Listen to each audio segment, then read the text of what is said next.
The year is 132 BCE. You are watching events unfold from the safety of your modern-day home, safe from the rampaging hordes of Genghis Khan, the marauding Vikings, and the conquistadors who have yet to set sail. Yet the violence of history is not confined to the distant past. It's happening right now. Somewhere in the world today, there is a conflict raging. Homes are being burnt, children are hiding, and lives are being irrevocably altered.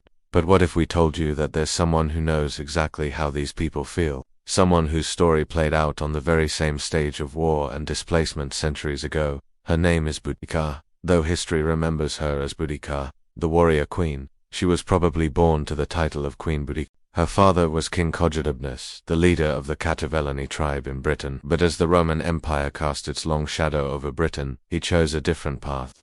Rather than resist the inevitable, he aligned himself with Rome, becoming the client king of a province known as Britannia. This decision placed young Boudica at the crossroads of two worlds, the traditional Celtic culture of her tribe and the encroaching Roman influence. She was educated in Roman customs, perhaps even speaking Latin, yet she also remained deeply connected to her Celtic roots. When Boadicea's father died, she married a local chieftain named Cogidubnus, and became the queen of the Catavellani. Their union was strategic, binding to influential families and further cementing ties with Rome. However, shortly after their marriage, tragedy struck. Cogidubnus and the Roman governor of Britannia clashed over taxes and power.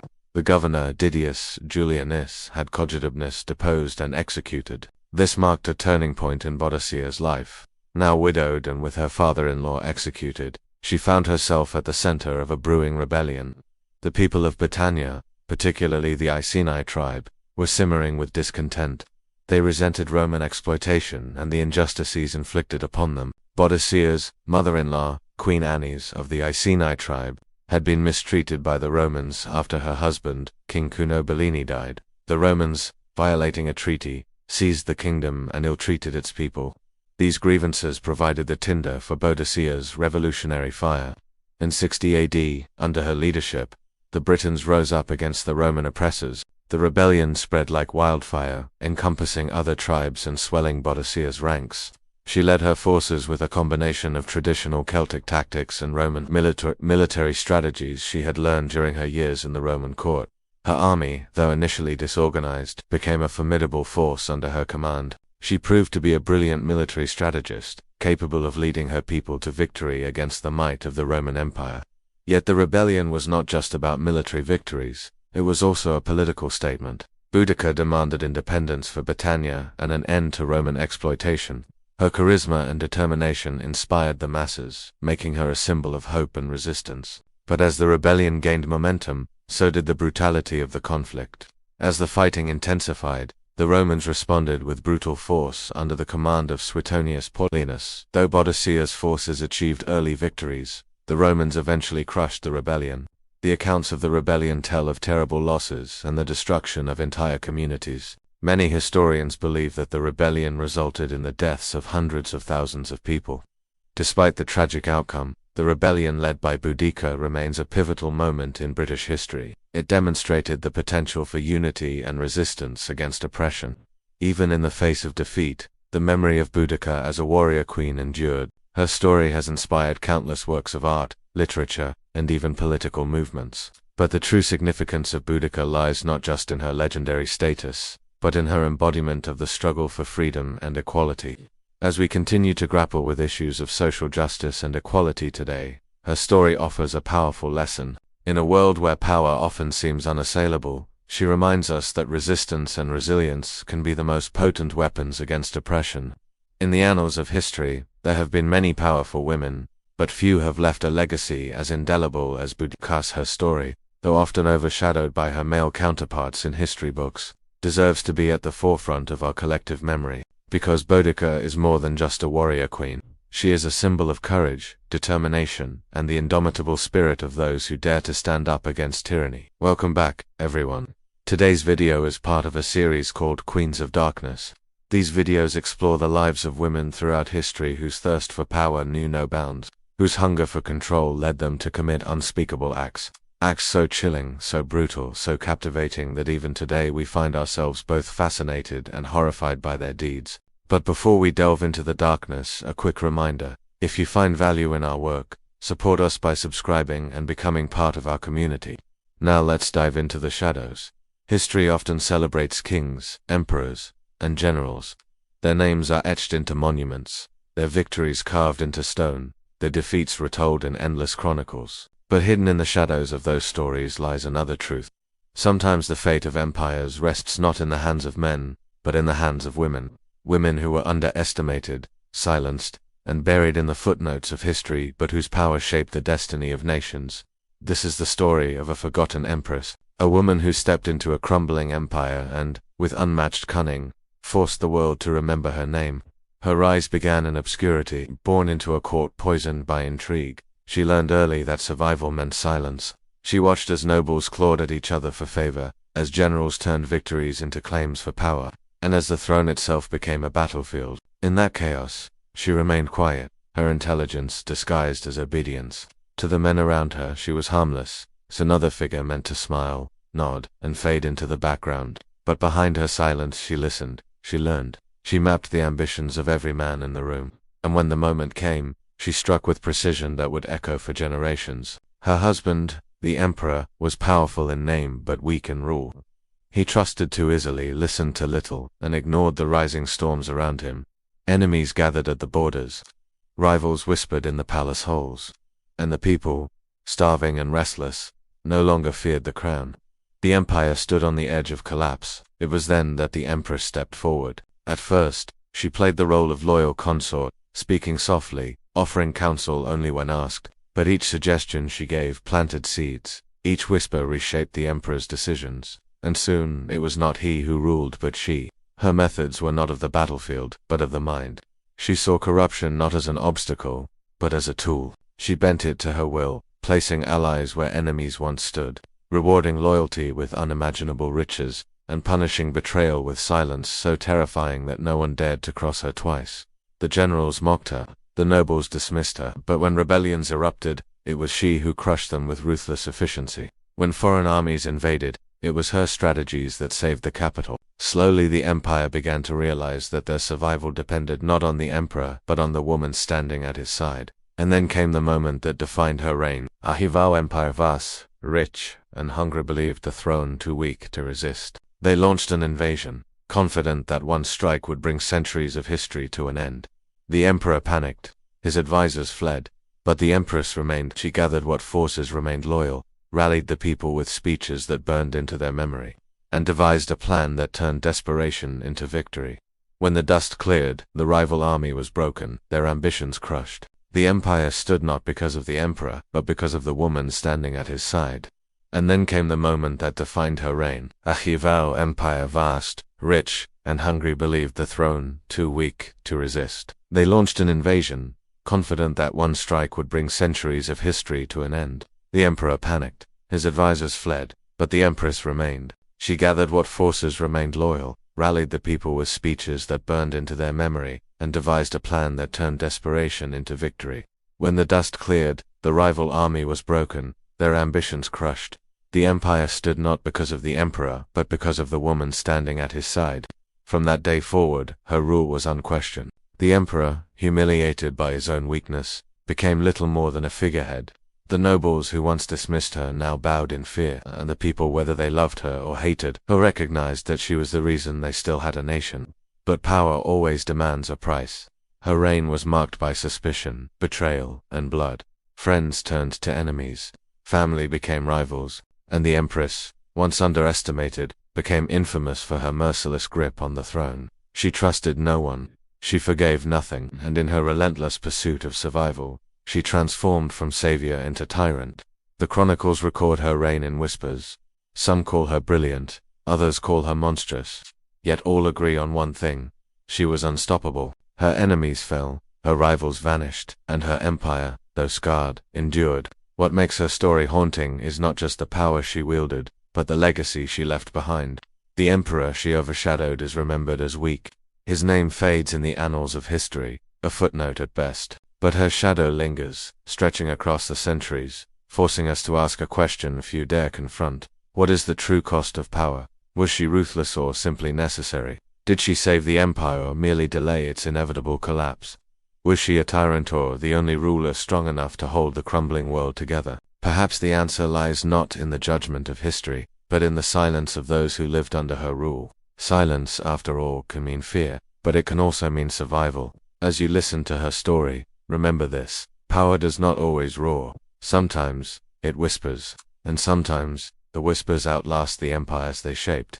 If you found yourself captivated by this tale, remember to subscribe. There are more stories hidden in the shadows of history, stories as dark, as ruthless, and as unforgettable as this one. Her beauty was a weapon, sharp enough to start wars and shatter kingdoms. These are the tales of women whose allure was so captivating it led them down treacherous paths, leaving destruction and despair in their wake. Let's begin with the tale of Helen, whose face launched 1,000 ships. Born into the royal family of Sparta, Helen was renowned for her unparalleled beauty. Her name became synonymous with breathtaking loveliness. But such allure came at a cost. Paris, a Trojan prince known for his vanity and love for beautiful things, happened upon Helen and was immediately captivated. Her beauty was like nothing he had ever seen, and he was determined to have her by any means necessary. Helen, though initially resistant, eventually succumbed to Paris's relentless pursuit. Their love affair became a legendary tale, but one that would change the course of 2 nations forever. As the Greeks prepared for war to retrieve Helen from the clutches of the Trojans, the stage was set for one of history's greatest conflicts. The Trojan War, a brutal and bloody saga that lasted for years, claimed countless lives and left entire cities in ruins. Through it all, Helen remained in the center, the prize for which men fought and died. But amidst the chaos and destruction, she became more than just a symbol of beauty. In Homer's epic poem, the Iliad, Helen emerges as a tragic figure, torn between the love for Paris and the guilt of the devastation she had caused. Her beauty, once celebrated, now becomes a curse, a constant reminder of the pain and suffering she has unleashed. Cleopatra, the last active ruler of the Ptolemaic kingdom of Egypt, possessed an intellect as sharp as any blade and a charm that could disarm even the most seasoned cynics. Her strategic brilliance was matched only by her ambition, a potent combination that would lead her to form alliances with some of the most powerful men of her time. One such man was Julius Caesar, the Roman general and statesman who became enamored with Cleopatra's wit and allure. Their love affair resulted in the birth of Caesarion, an heir who would link Egypt and Rome in a way never seen before. But Cleopatra's ambitions didn't end there. After Caesar's assassination, she turned her attention to Mark Antony, a Roman general and triumvirate. Their relationship was both passionate and politically advantageous, uniting 2 of the most powerful forces in the ancient world. However, their alliance would prove to be a fatal one. As rumors of Cleopatra's growing influence over Antony reached Rome, the city erupted in jealousy and resentment.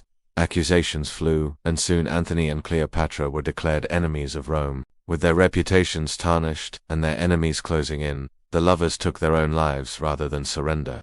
Cleopatra's allure, once celebrated, now became her undoing.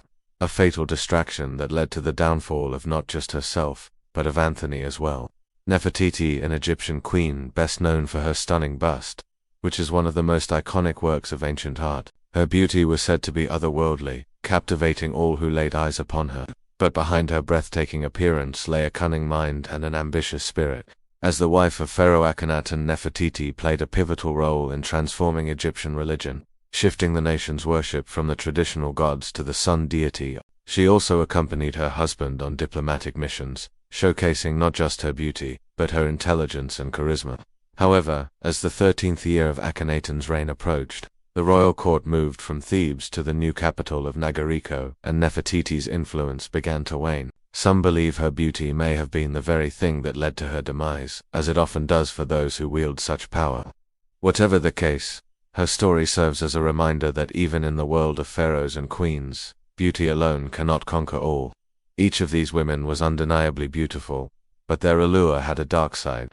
It led them to make choices that had devastating consequences. Helen plunged 2 nations into a bloody war.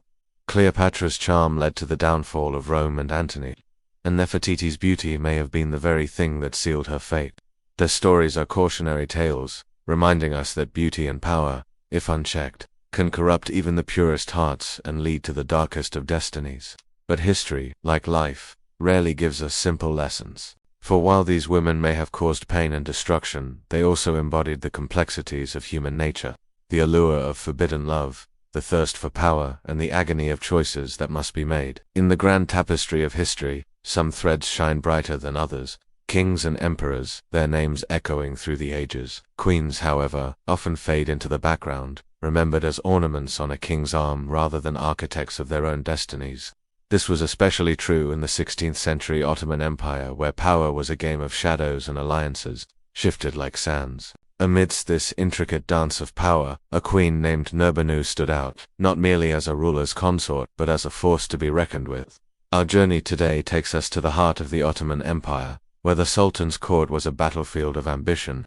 When Sultan Selim II ascended the throne, he brought with him a thirst for pleasure and luxury. The empire's vast riches were lavished on feasts, on art, and on the construction of one of the largest mosques in Istanbul. While these endeavors were magnificent, they did not come without cost. The treasury, once brimming with gold, started to feel the strain. Now enter Sinem, the Sultan's wife. Hailing from the royal family of Venice, she was no stranger to luxury, but she was also no fool. As the empire's coffers dwindled, she sensed an opportunity, a chance to elevate her position.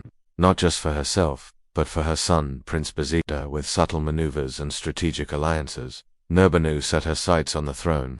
She didn't wait for power to fall into her lap. She went after it. First, she cultivated ties with influential figures at court, forming a network of supporters who would become her allies. Then she turned her attention to the Sultan's younger brother, Cengiz, whom she kept close to her son, effectively neutralizing a potential rival to the throne. All the while, she managed the household finances, instituting reforms that brought in much-needed revenue.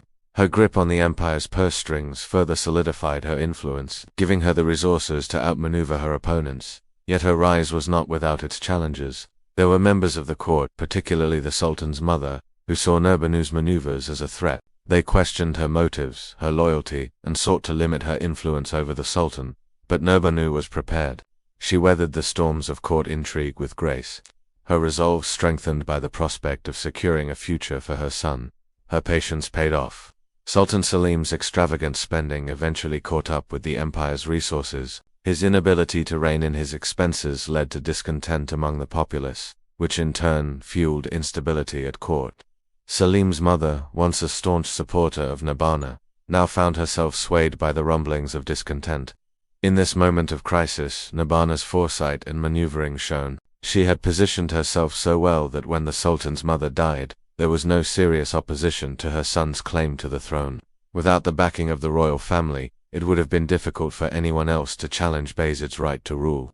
Bayezid ascended to the throne as the new Sultan of the Ottoman Empire. Nurbanu, the former queen, now held the title of Valid Sultan, a position of immense power and influence as the mother of the new Sultan. From this vantage point, she continued to shape the empire's destiny, ensuring that her son's reign was marked by stability and prosperity. Her legacy was secure. Yet, despite her triumphs, history remembers her as a controversial figure, often labeled as cunning and manipulative. Historians have portrayed her as a woman who climbed the ranks through deceit, casting her as a villain in the narrative of the Ottoman Empire's golden age. But such labels fail to capture the full scope of her story.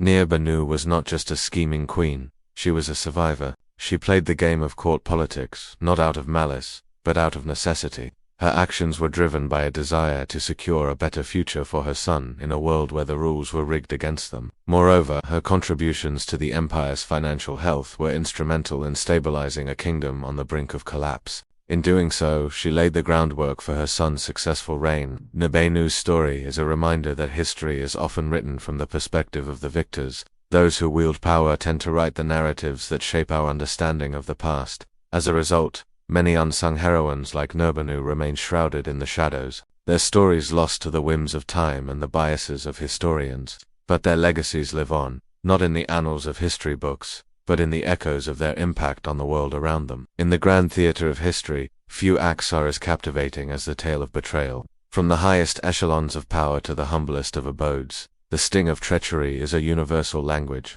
Betrayal cuts deep, severing bonds that were once thought unbreakable and leaving scars that can never truly heal. Yet amidst this panorama of deceit, there exists a unique breed of individuals who not only survive but thrive. They are the maestros of manipulation, the puppeteers of perception, the ones who can turn the tables on treachery and make it their greatest asset. Today, we're going to meet one such extraordinary woman, a medieval monarch who didn't just endure betrayal, she made it her greatest strength. Her name was Isabella, a 14th-century European queen whose life serves as a masterclass in turning the tables on betrayal. You see, Isabella's story unfolds in a setting where the air is thick with intrigue. The medieval court, a place where smiles could be deceiving, and where the only constant was the pursuit of power. Upon her arrival to this viper's nest of nobility, she was an outsider, a stranger in a land of hidden agendas and veiled threats. However, Isabella was no ordinary woman. While others might have wilted under the pressure of this toxic environment, Isabella thrived. Her mind, a steel trap, saw through the facades of her courtiers. She recognized that the bonds of camaraderie they offered were often as fragile as spun sugar, and that their loyalty was a fluctuating commodity, shifting with the whims of power. Instead of naively trusting these treacherous waters, Isabella took a different route. She decided to study the game, memorizing the intricate moves of each noble, recognizing their ambitions, their rivalries, and their strengths. This knowledge became her shield and her sword. Then came the pivotal moment that tested the mettle of her resolve. One of her closest advisors, someone she had personally championed and entrusted with significant responsibilities, turned against her. This individual, motivated by selfish ambitions, conspired with Isabella's rivals, seeking to diminish her power and tarnish her reputation. The shock of this betrayal, rather than crushing her, ignited a transformation. It was as if a switch had been flipped within her, forever altering her approach to power and human relationships. From that point on, her demeanor shifted, becoming colder, more calculating. The warmth in her interactions evaporated, replaced by a steely-eyed pragmatism. As the years rolled by, her court became a microcosm of this new philosophy. Each noble now operated in the knowledge that the queen saw through their posturing. Betrayal, once a shocking anomaly, became a predictable chess move in this high-stakes game. What followed was a masterclass in turning the tables. Whenever a nobleman dared to scheme, Isabella would let them play out their hand, watching with detached amusement as they laid their traps. The moment they believed they had gained the upper hand, she would make her move. With a queen bee, no act of treachery went unrewarded. Her enemies found themselves stripped of their power, their lands, and their very means of livelihood. And so it continued, a cycle of calculated betrayal and swift retribution. Her mastery over this dark art reached its zenith during a period of civil war. Her kingdom was fractured, the nobility split into two halves, each convinced of their own righteousness. As the war raged on, threatening to tear the kingdom asunder, Isabella's brilliance shone brightest. She allowed the opposing factions to believe that key figures in her court were on their side, encouraging their belief that victory was within reach. When the rival claimants finally made their move, confident in their supposed widespread support, they walked into a meticulously laid trap. It was a stunning display of power, a testament to her ability to manipulate her enemies into destroying one another. In the aftermath, she stood amidst the ruins of their ambitions, having saved her kingdom from the brink of annihilation. From that day forward, the tales of her cunning spread like wildfire, ensuring that no one in her court would ever dare to cross her again. But as the centuries passed and historians chronicled her reign, a sobering reality emerged. Yes, she had secured her kingdom and maintained control through her cunning. However, she achieved this mastery at a tremendous cost. The palace, once a hub of social interaction, became a tomb of secrets. Her subjects loved her, but few truly knew her. Even her family members couldn't decipher the depths of her being, left to wonder if her affection was genuine or just another well-played card in her eternal game of survival. Isabella's story is a chilling reminder that in the Game of Thrones, there is little room for sentimentality. It's a world where trust is a luxury and paranoia becomes a necessity. Her legacy serves as a cautionary tale, a warning that while absolute power may be alluring, the price of that power can be one's very humanity. Thank you for joining me today. As we continue our exploration into the annals of history, I invite you to become part of our journey. Your support allows us to keep these historical tales alive. Together we can ensure that these stories, with all their twists and turns, continue to captivate and educate future generations. Stay tuned for more thrilling tales from history's shadows. Remember, every great story deserves to be heard and shared. Until next time.